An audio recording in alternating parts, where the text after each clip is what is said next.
दोस्तों आज जो मूवी एक्सप्लेन होने जा रही है वो बड़ी कंट्रोवर्शियल मूवी है। अब इस मूवी में कितना झूठ है कितना सच है इसका कोई ऑफिशियल प्रूफ नहीं है। अब देखिए मूवी आई, हमने मूवी देखी, एक्सप्लेन करने जा रहे हैं। जो भी मूवी में दिखाया जाएगा उससे हमारा कोई लेना देना है नहीं, सिर्फ एक्सप्लेन कर रहे हैं, जो बताया गया वही पेश कर रहे हैं। ओके चलिए शुरू करते हैं। मूवी का नाम ये रहा आपके सामने। तो कहानी की शुरुआत होती है इंडिया की हिस्ट्री दिखाते हुए। जब ब्रिटिशर्स का राज खत्म होने के कगार पर आ चुका था तब हर तरफ देश में खुशियां फैली हुई थी। लोग उन सभी फ्रीडम फाइटर्स और राजाओं के बलिदान को याद कर रहे थे जिनकी वजह से वो अब भी अपने कल्चर में जिंदा थे। हिंदी, मराठी, तेलुगु, तमिल और कन्नड़ा जैसे कई भाषाओं के लोगों ने ऐसा समय देखा जिसे सोचना भी दिल दहला देगा। हालांकि पूरे देश में वो टॉर्चर का समय खत्म हो चुका था, लेकिन अब भी कई जगह थी जहाँ के लोग एक अलग ही नरक में जी रहे थे, जिसमें से एक है हैदराबाद। हैदराबाद में काफी समय से निजामों का राज चला आ रहा था और जब छठवें निजाम महबूब अली खान हैदराबाद पर राज कर रहे थे तब तक सब कुछ ठीक था। सभी लोगों को अपने धर्म को फॉलो करने का मौका मिल रहा था और सभी अपने कल्चर को खुलेआम मना सकते थे। पर लोगों के लिए खुशी ज्यादा समय तक नहीं टिकी। जब महबूब अली खान की मौत हुई और सातवें निजाम उस्मान अली खान ने हैदराबाद को संभालना शुरू किया, जिसका ये मानना था कि वो अल्लाह का सेवक है और उसके हिसाब से उसे इस्लाम की रक्षा के लिए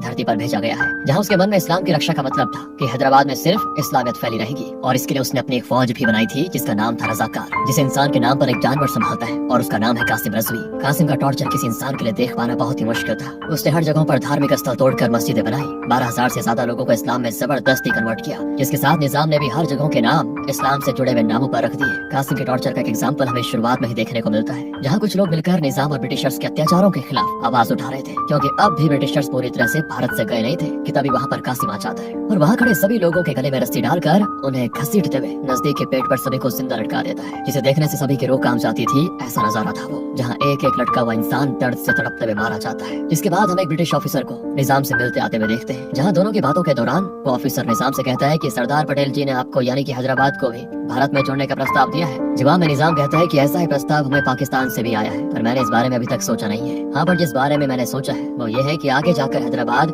खुद में एक इस्लामिक देश बनेगा और इसका नाम होगा तुर्किस्तान। इसके अगले सीन में दोस्तों हम देखते हैं कि पूरे देश को आजादी मिल चुकी है और पूरे देश में तिरंगे को लहराया जा रहा है, और हैदराबाद में कुछ और ही हो रहा होता है। जब एक आदमी तिरंगे को लहराने की कोशिश करता है तो उसे वही मारते हुए उसके सिर को गोलियों से छलनी कर दिया जाता है और कहा जाता है कि हैदराबाद भारत का हिस्सा नहीं है बल्कि ये एक इंडिपेंडेंट इस्लामिक कंट्री है। आगे हम सरदार वल्लभ भाई पटेल जी को देखते हैं जो पूरे देश की आजादी को देख बहुत खुश होते हैं, पर तभी उनका एक एडवाइजर आकर उनसे कहता है कि हैदराबाद के निजाम ने हैदराबाद को इस्लामिक राष्ट्र कह दिया है और भारत में मिलाने से मना कर दिया है। जवाब में पटेल जी कहते हैं कि हैदराबाद में लगभग 90% हिंदू रहते हैं और अगर वो इस्लामिक राष्ट्र बन गया तो ये तो खतरे की बात हो सकती है। ऐसा ही कुछ पाकिस्तान बनाने के समय भी हुआ था और फिर हमने भारत का हिसाब देते हुए पाकिस्तान बना दिया, पर अब ऐसा वापस नहीं होगा। वहीं दूसरी तरफ निजाम इस बात को समझ जाता है कि हैदराबाद के अंदर रह रहे लोग हैं ना, वो कभी न कभी तो भारत से जुड़ने की मांग जरूर करेंगे और इसके लिए वो बगावत भी कर सकते हैं, जिस वजह से निजाम सभी लोगों पर टॉर्चर करना शुरू कर देता है, वो भी बहुत ही बुरी तरह। वो ऑर्डर देता है कि सभी जगह मस्जिद बनवाना शुरू कर दो, हर एक के घर पर इस्लामिक फ्लैग होना चाहिए, साथ ही हिंदी, मराठी, तेलुगु, तमिल सभी भाषाओं को मिटा दो,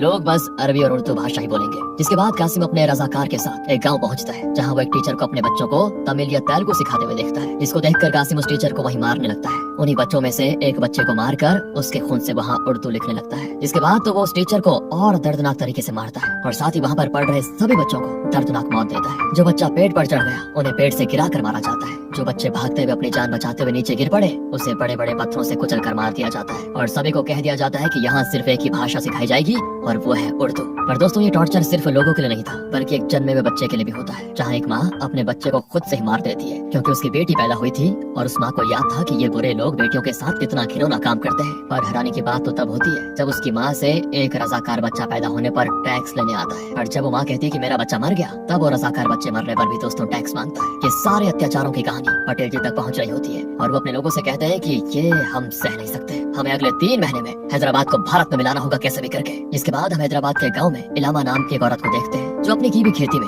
निजाम के लोगों को फ्री में हिस्सा देने से मना कर देती है क्योंकि उस पूरी खेती में उसकी मेहनत और पैसे लगे थे। जिसके बाद निजाम का वो आदमी इलामा को मारने जाता है, फिर तभी वहाँ पर नरसिम्हा रेड्डी आकर उससे बचा लेता है और साथ ही निजाम के जमींदार को भी मारता है। हालांकि नरसिम्हा रेड्डी खुद भी निजाम के अंडर ही काम करता है और उसे गरीबों पर हो रहे अत्याचार बिल्कुल पसंद नहीं आते। आगे जब वो जमींदार ये बात कासिम को बताता है तब कासिम पुलिस की मदद से रेड्डी और उसके लोगों को पकड़ लेता है और पूरे समय बुरी तरह टॉर्चर करने के बाद उन्हें उसी गाँव में लेकर कहता है कि इस नरसिम्हा रेड्डी ने कहा था कि यहाँ से 60 किलोमीटर तक जिसकी भी मदद की आवाज में सुनूंगा उसकी मदद मदद करने जाऊंगा, पर क्या हो अगर ये सुनना ही बंद कर दे। इसके बाद कासिम अपने लोगों से नरसिम्हा रेड्डी के कानों में पत्थर डालकर उसे पहरा कर देने के लिए कह देता है और ऐसा करने के बाद नरसिम्हा रेड्डी की वहीं पर मौत हो जाती है। इसके बाद जो लोग इलामा के साथ खेती कर रहे होते हैं उन्हें भी पकड़कर पेड़ से उल्टा लटका दिया जाता है और फिर नीचे से भूसे में आग लगाकर उन सभी को जिंदा जला दिया जाता है। और इससे निजाम ये बताना चाहता है कि कोई भी मेरे खिलाफ गया उसका यही हाल होगा। अब हैदराबाद में इस तरह जो अत्याचार हो रहे थे उन सब के बारे में पटेल जी को पता चल रहा था और वो फैसला करते हैं कि वो जवाहरलाल नेहरू जी से बात करके इसका हल निकालेंगे। वहीं दूसरी तरफ हम एक और टॉर्चर का भयानक रूप देखते हैं जहाँ रजाकार एक गाँव में घुसते हैं और वहाँ के सभी लोगों को मुसलमान बन जाने के लिए कहते हैं। ये कहते हुए कि मुसलमान बन जाओगे तो खुशी से रहोगे, सभी को नौकरियां मिलेंगी और तुम्हारी जिंदगी सुधर जाएगी, वरना हर एक दिन एक आदमी की मौत होगी और हर घंटे में एक औरत की इज्जत लूटी जाएगी। इतना कहकर वो रजाकार वहाँ खड़ी औरत के कपड़े फाड़ने लग जाता है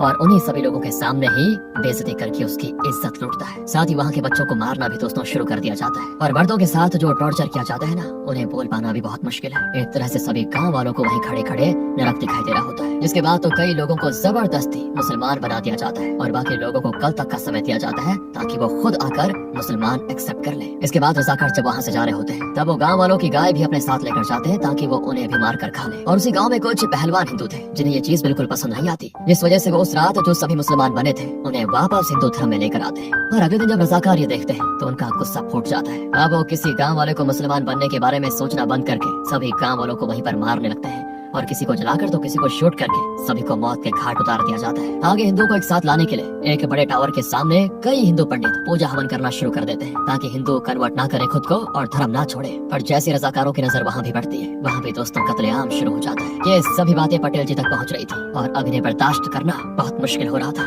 जिस वजह से पटेल जी नेहरू जी के पास मदद मांगने के लिए गए ताकि इंडियन आर्मी हैदराबाद को इंडिया में मिला पाए और ये सारे टॉर्चर खत्म हो जाए। पर नेहरू जी हैदराबाद पर हमला करने से मना कर देते हैं, ये कहते हुए कि हैदराबाद निजाम के अंडर है और वो उनकी है कि वो हमारे साथ मिलना नहीं चाहते। अगर हमने जबरदस्ती की तो पाकिस्तान जैसा ही हाल यहाँ हो जाएगा। और रही बात टॉर्चर की तो ये तो कहीं सुनाई बात है, इसका कोई ऑफिशियल रिपोर्ट नहीं है कि वहाँ सच में हिंदुओं के खिलाफ गलत हो रहा है या फिर नहीं। ये बातें सुनकर पटेल जी निराश होकर चले जाते हैं। इसके बाद पटेल जी के एडवाइजर के पास एक आदमी आता है जिसने खुद अपने सामने हैदराबाद में हिंदुओं के साथ हो रहे टॉर्चर को देखा था। वो आदमी ऐसा ही एक भयानक टॉर्चर बताते हुए कहता है कि उस रात ढेरों हिंदू मर्द और औरतें देवी माँ को याद करते करते अपना त्योहार मना रहे थे कि तभी वहाँ पर रजाकार आ गए और पल भर की बात थी सभी औरतों के पतियों को वहीं उनके सामने मार दिया गया। जिसके बाद उन औरत के कपड़े निकलवा दिए जाते हैं और फिर उन्हें बिना कपड़ों के नाचने के लिए कहा गया। कुछ देर तक वो औरतें वैसा ही करती, पर जब रजाकार वहाँ से जाने लगते हैं तब वो उन औरतों को सूखी घास के ढेर में डालकर उस घास में आग लगा देते हैं, जिससे आग में लिपटी हुई सभी औरतें जान बचाने के लिए चिल्लाते हुए भाग रही थी। पर अंत में क्या हुआ, सभी औरतों की दर्दनाक मौत। ये सुनकर एडवाइजर को अपने कानों पर भरोसा नहीं होता कि ऐसा सच में हो रहा है क्या। वो कहने लगते हैं कि उन्हें इंसान और जानवरों के बीच फर्क नहीं पता क्या, कि एक इंसान के साथ जानवर जैसा बर्ताव किया जा रहा है, उन लोगों के अंदर इंसानियत नहीं बची क्या।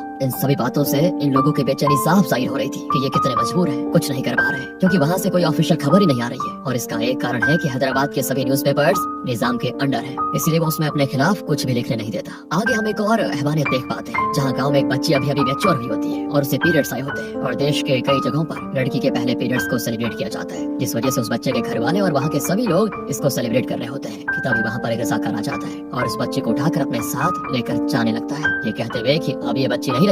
तभी सभी गाँव वाले उस रजाकार से उस बच्ची को छोड़ने के लिए कहते हैं, पर जब उनकी बात नहीं सुनता तो उस रजाकार को सभी लोग मिलकर बहुत मारते हैं और वो वहाँ से भागते हुए कहता है कि मैं कुछ ही देर में इस पूरे गाँव को राख कर दूंगा, देखना तुम। जिसके बाद कुछ देर में कासिम ढेरों रजाकार को लेकर गाँव पहुँचता है और सबसे पहले वहाँ के सभी मर्दों को मार देता है और अपने लोगों से कहता है कि अब यहाँ की औरतों के पति जिंदा नहीं है, यानी कि अब ये औरतें तुम्हारी ही पत्नी है, जाओ जो करना है कर लो इनके साथ। इसके बाद जिस बच्ची के लिए इतना सब कुछ हुआ होता है उसे भी कैद में लेकर अपने साथ लेकर चले जाते हैं ये लोग। अब ऐसी जो भी घटना पूरे हैदराबाद में होती है उस बारे में एक पत्रकार अपने न्यूज़पेपर में लिखता है और फिर ये न्यूज़पेपर हैदराबाद से बाहर कई जगहों पर जाते हैं, जिनसे अब कई लोगों को हिंदुत्व पर हो रहे टॉर्चर के बारे में पता चल जाता है। साथ ही ये न्यूज़पेपर पटेल जी के पास पहुंच जाता है और अब उनके पास एक प्रॉपर प्रूफ है कि हैदराबाद में क्या घिनौनी हरकत हो रही है। आगे इस न्यूज़पेपर के बारे में जैसे कासिम को पता चलता है वो वहाँ रह रहे सभी मुसलमानों को इकट्ठा करता है और उन्हें भड़काने वाली बातें कहता है कि हमारे साथ कुछ ऐसे भी हैं जो हमारे साथ तो रह रहे हैं लेकिन हमारे साथ गद्दारी कर रहे हैं और हमारे निजाम के खिलाफ लिख रहे हैं। कौन है वो, हमें जल्द से जल्द उन लोगों को काटना होगा जो निजाम के खिलाफ लिख रहे हैं। ये बातें सुनकर कई रजाकार गुस्से से आग बबूला हो जाते हैं और उस पत्रकार के पास पहुंचते हैं जिसने नासिम के खिलाफ लिखा था। हालांकि वो पत्रकार जो खुद मुस्लिम ही था वो उन्हें समझाने की कोशिश करता है, पर समझाया तो इंसानों को जाता है जानवरों को नहीं। इसी वजह से वो रजाकार पहले उस पत्रकार के हाथ काट देते हैं, पर जब उन्हें लगता है कि इसे भी शायद पत्रकार नहीं समझेगा तो वो उसका गला काट देते हैं। साथ ही जो उस पत्रकार का भाई होता है उसके साथ भी वही किया जाता है ताकि वो भी कभी कुछ ऐसा लिखने की हिम्मत ना कर पाए। इन सब चीजों को होते हुए देखकर तीन हिंदू भाई एक प्लान बनाते हैं कि अगर उन्हें इस टॉर्चर को खत्म करना है तो उन्हें निजाम को मार डालना होगा, जिसके लिए कई दिनों की प्लानिंग करके तीनों मुसलमानों का भेष बनाते हैं ताकि वो निजाम के करीब जा पाए। और फिर जैसे एक दिन तीनों को मौका मिलता है, उनमें से एक निजाम के ऊपर बॉम्ब फेंकता है। तो बॉम्ब बिल्कुल सही जगह पर गिरता नहीं और निजाम बच जाता है। हालांकि उस वक्त वहाँ खड़े सभी लोग ये देख लेते हैं कि बॉम्ब किसने फेंका था। जिसके बाद सभी लोग मिलकर उस आदमी को मारने लगते हैं और बस वही आदमी उस हमले में पकड़ा जाता है और उसके दो हिंदू भाई वहाँ से बच जाते हैं। जिसके बाद उस आदमी को कासिम के पास लेकर जाया जाता है, जहाँ उसे घंटों तक मारने के बाद उसके कपड़े निकाल कर पता किया जाता है कि ये आदमी है कौन। तो वो आदमी हिंदू होता है और बहुत ज्यादा मार खाने की वजह से उस आदमी को बहुत प्यास लग रही होती है। इसके बाद तो वहाँ खड़े सभी लोग एक मटके में पेशाब करके आदमी को जबरदस्ती पिला देते हैं और फिर गला काट कर उसे मार दिया जाता है। और इससे कासिम ये बात समझ जाता है कि हिंदू अब शांत नहीं रहने वाले और वो किसी भी वक्त बड़ी बगावत कर सकते हैं। इसी वजह से कासिम इस बात की चेतावनी निजाम को देता है और उनसे कहता है कि हमें जंग के लिए अभी से तैयारी करनी पड़ेगी। जिसके बाद निजाम पाकिस्तान को 20 करोड़ रुपए देता है और वहाँ के लीडर से अपने रिलेशन बना लेता है ताकि अगर फ्यूचर में हैदराबाद पर हमला हुआ तो पाकिस्तान दूसरी तरफ से भारत पर हमला करेगा। इतना ही नहीं, निजाम अपने रजाकार के लिए कई हथियार बाहर देश से भी मंगवाता है और गांव की तरफ से एक पोर्ट को खरीद लेता है ताकि हथियार इंपोर्ट करने में उसे मुश्किल ना हो। और इसी तरह निजाम भारत की सेना से लड़ने के लिए तैयार हो गया। पर निजाम को भी इस बात का अंदाजा था कि भारत की सेना ने उस पर हमला किया तो वो उनके सामने टिक नहीं पाएगा। इसी वजह से कासिम पटेल जी से मिलने जाता है और उनसे बात करके कहता है कि हम अलग देश बनाकर रहना चाहते हैं और प्लीज हमारे बीच मत आइएगा। पटेल जी जवाब देते हैं कि तुम्हारे राज्य के अंदर इस देश के कई लोग रहते हैं, सिर्फ तुम्हारे कहने से हैदराबाद तुम्हारा नहीं हो जाता और साथ ही भारत के खिलाफ तुम लोग बगावत कर रहे हो। हमें सब पता चल रहा है। पाकिस्तान को तुमने हमारे खिलाफ खड़ा करने के लिए बहुत पैसे दिए हैं, ये भी हमें पता है। ये सब सुनकर कासिम कहता है कि अगर आपने हैदराबाद पर हमला करने की कोशिश की तो वहाँ रह रहे 2 करोड़ हिंदुओं को हम रातों रात मार देंगे, समझे। तो पटेल जी कहते हैं कि परिवार तो तुम्हारा भी है, तुम्हारे निजाम का भी है, उनका क्या होगा। कासिम गुस्से में चला जाता है। आगे पटेल जी नेहरू जी से बात करते हैं और उन्हें मनाने की कोशिश करते हैं कि हैदराबाद पर हमला कर दिया जाए। पर नेहरू जी कुछ अलग ही बात कर रहे होते हैं कि भारत देश ने कभी किसी पर पहला हमला नहीं किया। पटेल जी कहते हैं तो क्या इसका मतलब यह है कि हम इंतजार करें सामने से कोई पहला वार करे।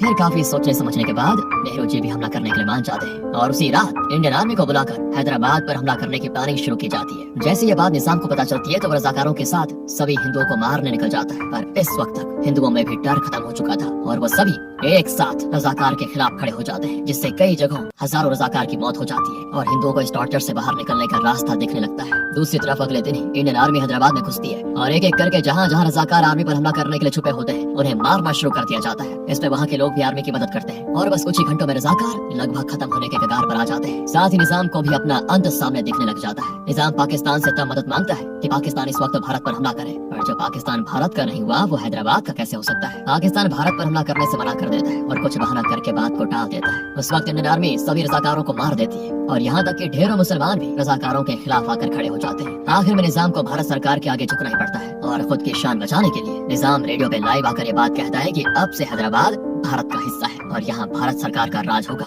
ये खबर सुनते ही पूरे देश में खुशी का माहौल फैल जाता है कि अब भारत देश पूरा हो चुका है। सभी सरदार वल्लभ भाई पटेल जी को धन्यवाद करने लग जाते हैं कि उनकी वजह से ही आज हैदराबाद भारत का हिस्सा बन पाया। और इसी के साथ दोस्तों ये कहानी यहाँ पर खत्म हो जाती है।